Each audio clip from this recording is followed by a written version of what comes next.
गहन जंगल के मध्य में एक छोटा सा गांव था, जहां लोग अपनी साधारण जिंदगी जीते थे। इस गांव का नाम था सप्तग्राम और यह चारों ओर से घने पेड़ों से घिरा हुआ था। गांव के लोग जंगल की अनमोल संपदा पर निर्भर थे, लेकिन उन्होंने कभी जंगल के भीतर अधिक दूर जाने की हिम्मत नहीं की। एक दिन गांव के एक निडर बालक अर्जुन ने तय किया कि वह जंगल के रहस्यों को जानने के लिए एक यात्रा करेगा। अर्जुन का मन हमेशा से जंगल की गहराइयों को जानने का था। उसके दादा, जो अब इस दुनिया में नहीं थे, अक्सर उसे एक प्राचीन खजाने की कहानियां सुनाते थे, जो जंगल की गहराइयों में छिपा हुआ था। एक सुनहरी सुबह अर्जुन ने अपने सफर की शुरुआत की। उसने अपने साथ थोड़ी बहुत खाने पीने की चीजें और एक छोटा सा खंजर लिया। गांव वालों ने उसे समझाने की कोशिश की, लेकिन अर्जुन का मनोबल दृढ़ था। जंगल में प्रवेश करते ही अर्जुन ने एक अद्भुत शांति महसूस की। पेड़ों की छाया में चलते हुए उसे कई प्रकार के पक्षियों की चहचहाहट सुनाई दी। चलते चलते वह एक प्राचीन मंदिर के खंडहरों तक पहुंचा।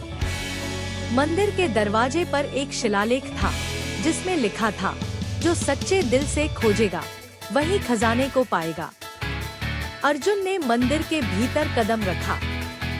वहाँ चारों ओर पत्थर की मूर्तियाँ और धूल जमी हुई थी। अचानक उसकी नजर एक पत्थर की मूर्ति के नीचे छिपे हुए एक दरवाजे पर पड़ी। उसने दरवाजे को खोला और एक गुप्त सुरंग में प्रवेश किया। सुरंग में बहुत अंधेरा था, लेकिन अर्जुन ने हिम्मत नहीं हारी और आगे बढ़ता गया। सुरंग के अंत में अर्जुन को एक बड़ा कक्ष मिला, जहां सोने चांदी के सिक्कों और रत्नों का ढेर लगा हुआ था। लेकिन उस खजाने से भी अधिक अर्जुन की नजर एक प्राचीन पुस्तक पर पड़ी। पुस्तक पर लिखा था, यह खजाना उन सभी के लिए है जो इसे बुद्धिमानी से उपयोग करेंगे। अर्जुन ने पुस्तक को उठाया और पढ़ना शुरू किया।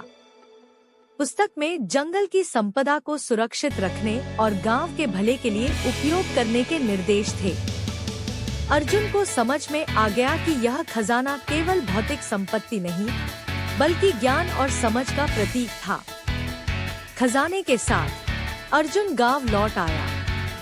उसने गांव वालों को पुस्तक में लिखे निर्देशों के बारे में बताया। गांव वालों ने मिलकर खजाने का उपयोग गांव की भलाई के लिए किया। उन्होंने जंगल की संपदा को संरक्षित करने के लिए प्रयास किए और नई पीढ़ियों को जंगल के महत्व के बारे में सिखाया। अर्जुन की इस साहसी यात्रा ने गांव के जीवन को बदल दिया। अब सप्तग्राम केवल एक गांव नहीं, बल्कि एक समृद्ध और खुशहाल समुदाय बन गया था, जहां लोग प्रकृति के साथ सामंजस्य में रहते थे। अर्जुन का नाम गांव में एक नायक के रूप में लिया जाने लगा, जिसने जंगल के रहस्यों को उजागर किया और अपने गांव को एक नई दिशा दी।